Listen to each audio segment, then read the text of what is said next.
और जो ये आप लोगों को आपका हक एक ब्यूटीफुल गिफ्ट रैप में हो के वुमेन्स डे से पहले मिल रहा है, जो हमें मिल रहा है, इसके लिए बहुत बहुत धन्यवाद आप लोगों का। क्योंकि आपने अगर पहल नहीं की होती तो शायद किसी ने कोई आपको देने वाला भी नहीं होता। तो जो आपकी जरूरत है आपने उसको अपने मन से खुले तौर पे सामने में रखा और आपकी भावनाओं को, आपकी जरूरत को लोगों ने समझा। और ये समझ के, ये जान के बहुत खुशी हो रही है कि पढ़ी लिखी महिलाएं अपना हक लेना भी जानती है और दिलवाना भी जानती है। और आप लोगों के लिए भी कि हम लोगों को सहने के लिए 365 दिन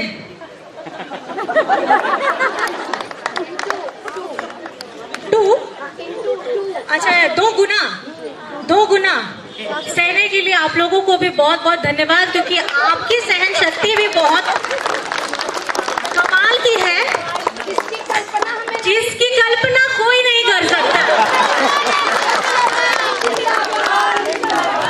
इसमें मेरा ये कहना है कि हमारा जो समाज है, हम लोगों को हमेशा बोला जाता है 2 पहियों पे चलता है, एक पुरुष और एक महिला। और शायद इस तरीके की पंक्तियां आपको कल बहुत सुनने को मिलेंगी। क्यों? क्योंकि कल महिला दिवस है और बहुत लोग आपको शुभकामनाएं भी देंगे, आभार करेंगे और ये भी बोलेंगे कि नहीं, आप बहुत मजबूत स्तंभ हैं इस समाज के लिए। लेकिन मुझे ऐसा लगता है कि बोलते बोलते ये जो शब्द हैं, ये क्यों कुछ चिन्हित कार्यक्रमों या कुछ चिन्हित दिवस के लिए ही चुने जाते हैं? ये किस लिए नहीं हर दिन बोले जाते हैं? हम महिलाओं को समाज से कुछ ज्यादा नहीं चाहिए होता है, थोड़ा सा स्नेह, इज्जत और सम्मान चाहिए होता है। और उसके बाद हम अपने परिवार के साथ भी पूरे समाज में हमारा जो कर्तव्य बनता है उसको पूरा करने के लिए डट के खड़े हो जाते हैं। और माताएं, बहनें इस सृष्टि की जननी है।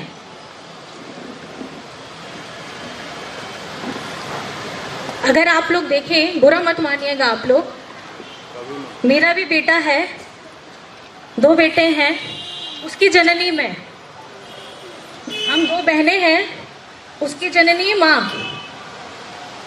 तो हमसे ही संसार बढ़ा है। इसमें ये चीज हमेशा हमेशा ध्यान रखिएगा कि आप कमजोर कभी नहीं हैं। जितनी विपत्तियां आए, जितनी भी तकलीफें आए, आपके पारिवारिक क्षेत्र में हो, आपके कार्य के क्षेत्र में हो या कहीं पे भी हो, आपको आत्मविश्वास कभी कम नहीं करना है। क्योंकि जिस तरीके की समस्या अभी मेरे साथ चल रही है, वो हो ना हो हर महिला की जिंदगी में अलग अलग रूप में, अलग अलग तरीके से चलती है।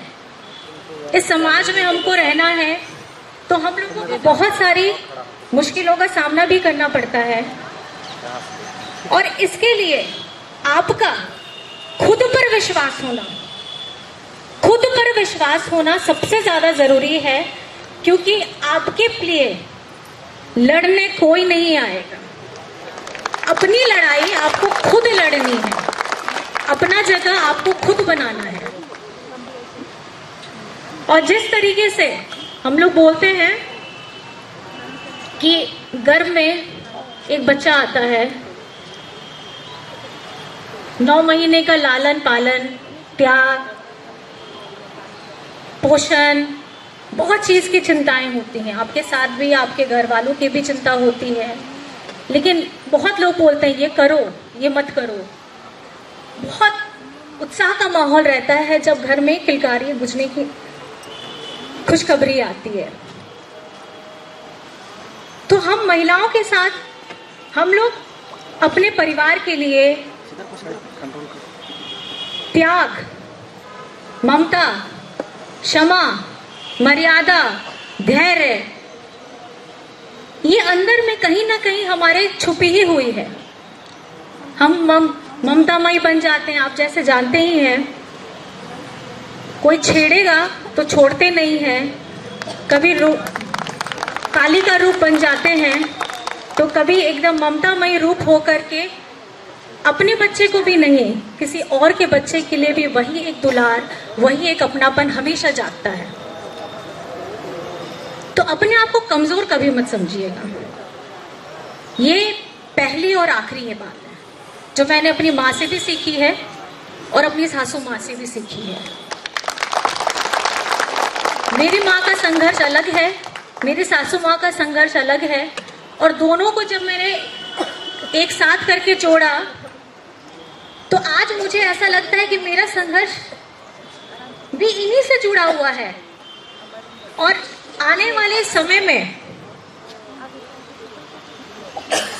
आपके सामने अलग अलग तरीके की चुनौतियां भी आएंगी और उसका डट करके सामना करना है। वो कुछ भी हो सकता है, तो घबराना नहीं है। आत्मविश्वास 100% के ऊपर, कमजोर पड़िए, हक बनता है, लेकिन कमजोर बन करके वहां रुक मत जाइएगा। एक कदम हमेशा जरूर आगे बढ़ाइएगा कि किस तरीके से ये तकलीफ हो ना हो, आप बाहर निकलिए, आपको अपनी तकलीफ दूसरों से कम नजर आएगी। हम बंद कमरे में रहेंगे, कुछ तकलीफ है, ये लगता है कि दुनिया की सारी तकलीफ मेरे सर पे फूट गई, सब दुखी हो गए। मुझे भी ये महसूस हुआ पिछले 1 महीने में।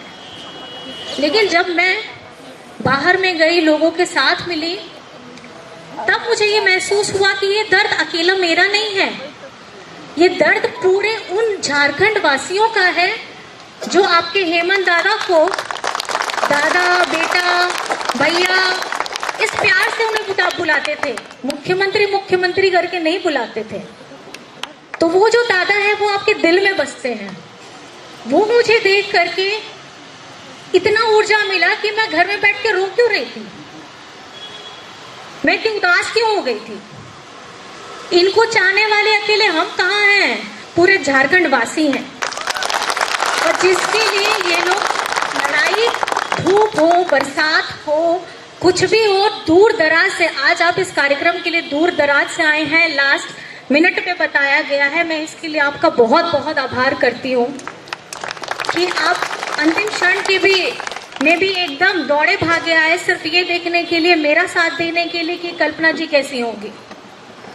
तो आप गार्गी भी बन सकती हैं, आप फूलो झानो भी बन सकती हैं, आप कल्पना चावला भी बन सकती हैं, और आप कल्पना सोरेन भी बन सकती हैं। तो अपना अस्तित्व कभी मत भूलिएगा। आप जननी हैं, जननी जन्मभूमि, क्योंकि इस धरती को भी माँ का रूप दिया गया है। तो इस माँ का रूप सृजन करने के लिए है, बढ़ावा करने के लिए है, प्रगति करने के लिए है। और जितनी भी माताएं बहनें सब आई हैं, आप लोगों को कोटि कोटि प्रणाम। और बहुत मुझे खुशी हो रही है कि ये सौभाग्य झारखंड सरकार, पूर्व मुख्यमंत्री हेमंत जी और वर्तमान चंपई चाचा जी के द्वारा आप लोगों को मिला। और बहुत हर्ष हो रहा है कि इसको साझा आप लोग करने के लिए मेरे पास आए, जिसके लिए मैं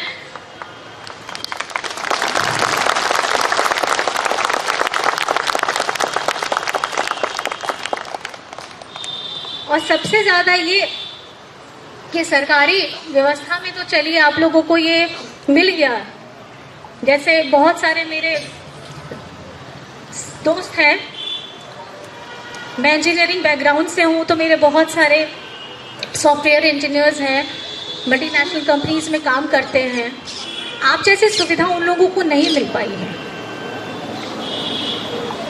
और जिस तरीके की सोच यहाँ झारखंड सरकार ने आप महिलाओं के लिए, हम लोगों के लिए, सबके लिए निकाला है, एक चर्चा का विषय जरूर होना चाहिए कि महिलाएं सिर्फ सरकारी महिलाएं के लिए होना चाहिए कि दूसरों के लिए भी होना चाहिए? काम तो सब कर रहे हैं, तो इसको थोड़ा सा सोचा जाए और थोड़ा ये भी किया जाए कि सब की लड़ाई अपनी है, लेकिन मिल के लड़िएगा तो जल्दी मिलेगा, अकेले लड़िएगा तो थोड़ा कष्ट ज़्यादा करना पड़ेगा। इसलिए बहुत ज़्यादा नहीं कहते हुए आप लोगों को बहुत बहुत धन्यवाद। आप सभी लोगों को भी बहुत बहुत धन्यवाद कि इतना सुंदर मुझे सब लोगों के साथ यहाँ मिलने का मौका मिला। और आप लोग निराश नहीं होइएगा, मैं अभी यहाँ हूँ और हमेशा रहूँगी आप लोगों के लिए। अगर आप लोगों को किसी भी तरीके की कुछ भी शिकायत रहेगी तो आपके लिए दरवाजे खुले हैं। धन्यवाद।